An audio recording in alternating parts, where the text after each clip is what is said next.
Hello everybody. Today we're going to be working on a work of art called an abstract work of art.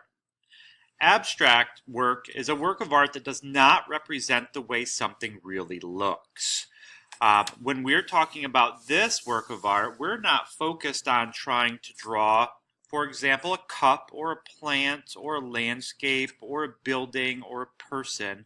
We're really focused on different kinds of lines, like straight lines, different kinds of lines also, maybe like curved lines or angled lines.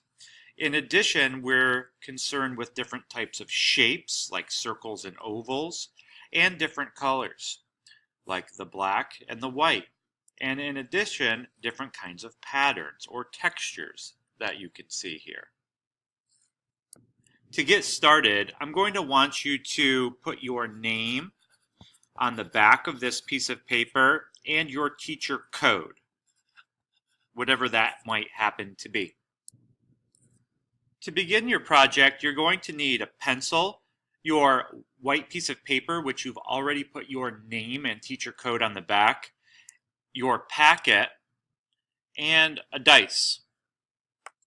Please notice that you will be doing 5 rolls with your dice.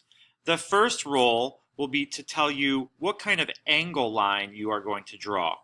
The second roll you do with your dice will tell you what kind of circle you will draw on your paper. The third roll will be for curved lines, the fourth roll will be for dots, and the fifth roll will be for straight lines.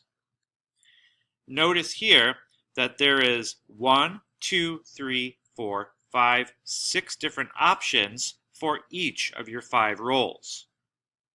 Let's get started. When you roll your dice, you don't have to roll it really crazy off the table or onto the floor or across to your neighbor. You can just roll it gently onto your white piece of paper. I rolled a number 6. So for the first roll, which is an angled line, I have to go all the way down to number 6, and I need to draw this angled line that I see right here. We should all think of this rectangle as the outside edge of your piece of paper and try to draw the angled line in proportion to what we see here. So I notice that it starts in the bottom left corner, it goes up to the top third of the paper, and then back down over here.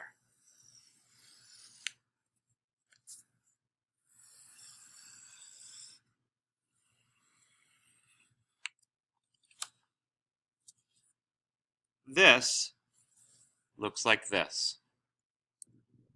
Roll number 2. I got a 5. So for circles, I am going to draw number 5, which is a very large circle in the center and 2 smaller ones on either side. So a very big circle in the center and then 2 smaller ones on the side. I'm going to speed up the next 3 to save a little bit of time. I will be doing my third roll, which will be curved lines, dots, and straight lines. Okay, I have finished all 5 of my rolls. I'm essentially done with this for the moment, and this is what my drawing looks like. So from here, I will use some kind of marker. It doesn't have to be a black marker, but I'm going to use some kind of marker to trace over all of my pencil marks. And when I am done,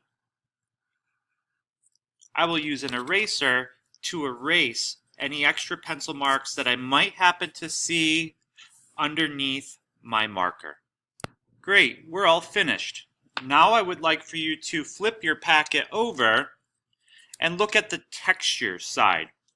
I would like you to pick out 3 different textures to apply in different areas of your work of art. For example, I'm going to choose the one that looks kind of like scales, and I am going to choose to apply it in this dot.